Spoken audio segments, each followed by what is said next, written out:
Hi guys, welcome to DK minicars. இந்த வீடியோவில் என்ன பார்க்க போகிறோன்னா, டைகாஸ் கலெக்டர்ஸ் எல்லாருமே ரொம்பவும் எதிர்பார்த்துருந்த மினி ஜிடியோட ஸ்கெலிட்டான் ரெக்ஸி பிளிஸ்டர் பேக்கை அன்பாக்சிங் பார்க்கலாம். அப்புறம் இந்த லிவரியில் அப்கமிங் என்ன டைகாஸ்டிங் வரப்போகுதுன்றது இந்த வீடியோ எண்டில் ஆட் பண்ணியிருக்கேன். ஸோ வீடியோவை ஃபுல்லாக பாருங்கள். ஆல்ரெடி நான் ராக்ஸிக்கு ஒரு வீடியோ போட்டிருப்பேன். அதை பார்த்தீங்கன்னா இந்த ஏஓ ரேசிங்கோட ஸ்டோரி லைன் உங்களுக்கு க்ளீனாக புரியும். அதோட லிங்க் நான் ஃபர்ஸ்ட் கமெண்டில் பின் பண்ணுறேன். இந்த லிவரி 2025 IMSA லாமன்ஸில் இன்ட்ரோ பண்ணாங்க. முழுக்க ஹாலோவின்கோசரமே டிசைன் பண்ணியிருந்தாங்க. மினி ஜிடியோட டீட்டெயிலிங்கை பற்றி சொல்லவே தேவையில்ல. அவங்களோட பெயிண்டிங் குவாலிட்டிக்கும் டீக்கல் ஒர்க்ஸும் வேறு லெவலில் இருக்கும்.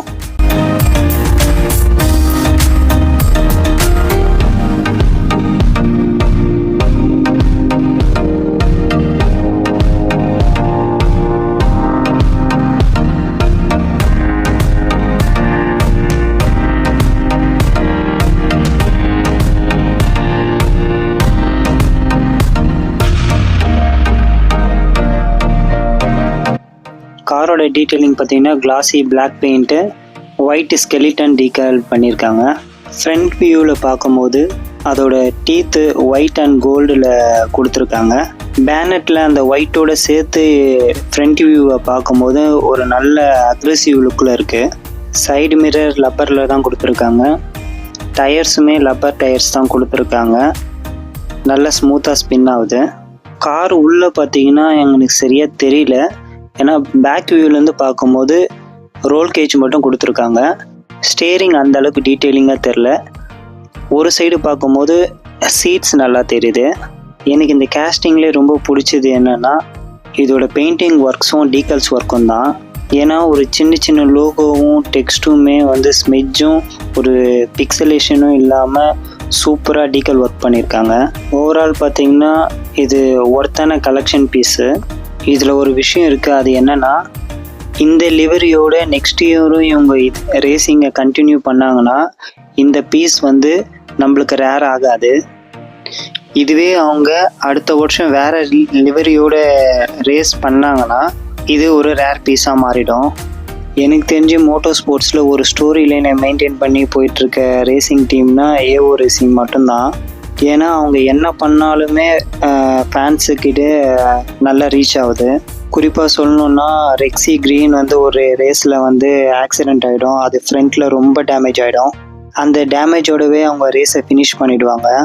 நெக்ஸ்ட்டு ரேஸுக்கு ஃபேன்ஸுக்கு ஐப்பேற்றுற விதமாக அவங்க என்ன பண்ணாங்கன்னா, போன ரேஸில் எதிர்பார்த்த விதமாக பெரிய ஆக்சிடெண்ட் ஒன்று நடந்துச்சு. அதனால எங்கள் ரெக்ஸிக்கு பல்லு உடைஞ்சிடுச்சு. அதனால் அடுத்த ரேஸில் எங்கள் ரெக்ஸி டூட் கார்டோட வரும் அப்படின்னு சொல்லியிருந்தாங்க. ஏன்னா ஃபேன்ஸுமே ரொம்ப எதிர்பார்த்து வந்தாங்க. அவங்களும் சொன்ன மாதிரியே காரை டேமேஜை கிளியர் பண்ணிவிட்டு அந்த தீத்து இருக்கிற இடத்துல மட்டும் க்ரே கலரில் பெயிண்ட் அடித்து டூட் கார்டுன்னு சொல்லி ஏமாற்றிட்டாங்க. அந்த இமேஜையும் நான் இந்த வீடியோ எண்டில் ஆட் பண்ணியிருக்கேன், பார்த்துருங்க. ஸோ அவங்க ரெக்ஸி அண்ட் ராக்ஸியை ஒரு ஃபேமிலி மெம்பர்ஸாக பார்க்குறாங்க. ஸோ அது நல்ல ஃபேன்ஸுக்கும் கிட்ஸுக்கும் ரொம்பவே கனெக்ட் ஆகிறதுனால அவங்களோட மெர்ச்சன்டைஸ் சேல்ஸுமே இன்க்ரீஸ் ஆகிட்டே போயிட்டுருக்கு. இவங்களோட அப்கமிங் கேஸ்டிங் என்னவாக இருக்கும்னா இதே ரெக்ஸி லிவரி தான். ஆனால் ஒயிட் பெயிண்ட்டு க்ரீன் கலரில் ஸ்கெட்சில் கிறுக்குன மாதிரி இருக்கும். அதுக்குமே ஸ்கெட்சின்னு பேர் வச்சுருக்காங்க. நெக்ஸ்ட் இயர் தான் வரதுக்கு வாய்ப்பு இருக்குது. இன்னும் அஃபிஷியலாக வரல, லீக்ஸ் மட்டும் வந்திருக்கு. ஸோ அவ்வளோதான் கைஸ், மறக்காமல் சப்ஸ்கிரைப் பண்ணிடுங்க. I don't ever slow up, no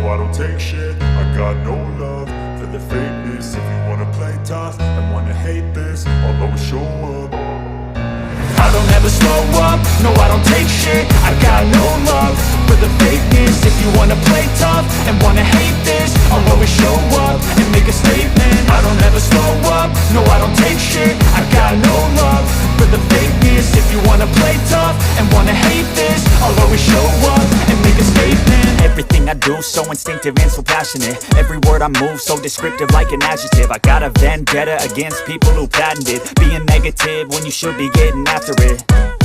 I got facts over tracks, this and that. Spitting slow, spitting fast, I could roast, I could gas. Think I'm okay at last, but I don't know if that can erase all the past. And the pettiness, a reflection of the emptiness. A